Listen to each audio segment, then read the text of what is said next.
We went over the three basic generalized guards earlier, and I touched on the shoulder guard, the steeple guard or A-frame, the iron guard as I call it. Some people call it iron chicken. I call it iron guard. We're going to go over the iron guard because that's the one that I'm going to want you to focus on mostly for basically it should generally be your favored guard for the first half of your fighting career until you've really gotten a lot of things down. It's going to provide you the best combination of defense, platform, and your offense will be better. You'll see more. Overall, it's just the best default guard. Now, there are some situations where A-frame guards and even shoulder guards are more optimal, and we'll get into that. We'll teach you that. But for right now, let's go over the iron guard in a little more in depth. So I've talked about the shield. We're going to use this little center mount shield again. What you want to do is you want to, first of all, the iron guard, you take like a medium stance. So feet are apart, go weapon leg forward. So your weapon is at least 6 to 8 inches closer to your target than if you were shield leg forward. Second of all, like this, if I have my shield leg forward, if I move my shield up at all, it's really easy to take my leg. Same thing. If this is over here, they have to cut another, 10, 12 inches over in order to impact that leg, and it's much easier to block. It also moves my weapon closer. This is why you saw Bruce Lee take a dominant hand forward stance. He was not a left-handed fighter.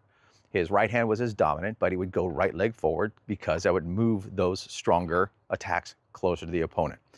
So take that step forward, stand up straight, shoulder width about, take that little half step forward, and then just kick it a little bit to the side. It's just my habit, but you kind of want a little right triangle between this front foot up here. You can't really see it.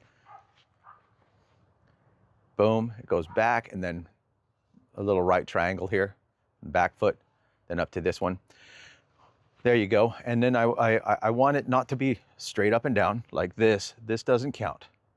This is like no better than just pretty much standing square.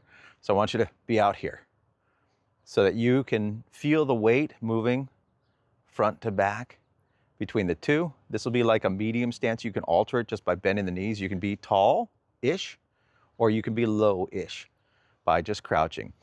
Having that slightly wider stance also allows you to vary the distance of your attacks and guards just by feet placement. Notice the arm stays the same place, but I don't have to take a step to get that much more range. Well, I can just flex through my stance. So there, put the shield in front of you. Again, shield should not be straight up and down like this. I want you to keep, with the center mount, about 6 inches off of your sternum is where it should center up. And then you should hold it up at a slight angle, reflecting your opponent's face back at him as if it was a mirror, simply because it takes up more of his visual cue. This is a tiny shield. If I stand here, you see everything. If I get down here and I kick it up like this, suddenly this tiny shield doesn't seem to be as tiny anymore. So you want to place that there at that angle. Then you want to bring the sword over into a horizontal guard in front of you here. Now, you can see some of the top of my head. You got to be aware of that. You don't want it like up here because it's really easy to shoot this gap in between right here if it's this wide. So you're going to bring it down a little. And if people go for high snaps or overhead wraps or other things, you just bring it up and pick it up there. So this is your horizontal guard you're going to start off with. That angled on the shield, the sword here. You note my arm is not straight up and down. This is like at a 45. It's not like this. A lot of you guys are going to have a tendency to go like this. You want it like this. It's really easy when somebody's throwing at your arm and they try to shoot that little gap. All you do is move your elbow up and it just shoots right underneath it. Actually, it just doesn't hit anything. It just hits your basket hilt and such. Right here, it's going to be really hard to block that. So I want you to get that sword there, get the elbow back some, and kind of present it out here, almost like you're going to punch somebody there. Just a little past the shield's okay. You can have it in front, in back. You'll vary a little bit. There's the shield placement. There's the horizontal guard. So this is the basic iron guard. We already went over blocking. You block everything up here like that. You block everything down here like that.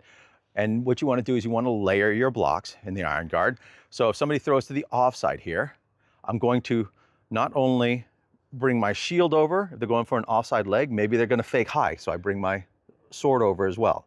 If they go to this other side over here, I'll bring the sword over, but I'll also bring the shield over, just in case they're changing angles on me. Boom, and then you want to keep your shield along that same plane. You don't want to rotate it like this. That eliminates all of your defense in other locations, so if they're faking you, you get smoked. Keep it like that, and then keep this moving like that. Even when they go deeper. So you can see on this side here, my guard's up here. If somebody came in deeper around here with a shot, I block here, and then I just move with it to pick it up. Same thing with this side. If somebody's throwing a wrap here, if it's a shallow one, I could pick it up right there. If it's a deeper one, I can pick it up there. If it's a really deep one, I could pick it up there. If it's really deep all the way around, I can just drape this back here and pick up that draping block back there. So you got to be able to vary it all the way around here. Got to be able to vary it all the way around here. You got to be able to vary it all the way around here as well.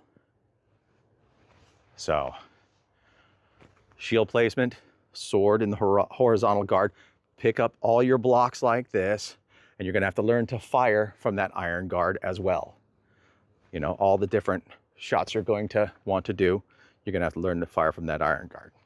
But that's the iron guard in a little more depth. It's very cursory.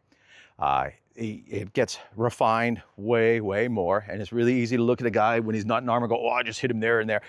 Good luck. I mean, a lot of people say that, and then we actually fight, and it's a different story. You know, things get dialed in, and you know, it looks a lot different when you actually start using it and getting used to it. But it's going to give you your highest survivability rate, and your higher survivability rate when you first start fighting means your fights last longer.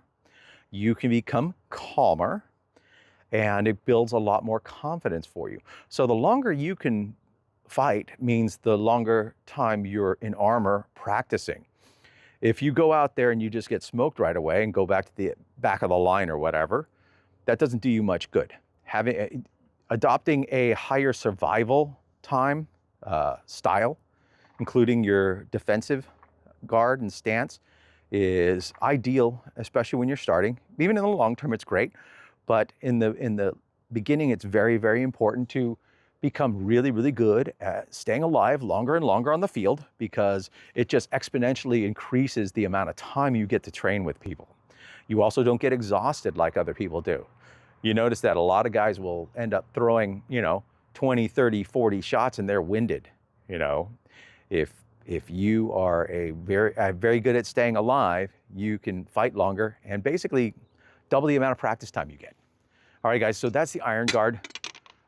Sword blocks the top, shield blocks the bottom, and we'll work more on that in tier 2 and tier 3. But I'll catch you on the next video.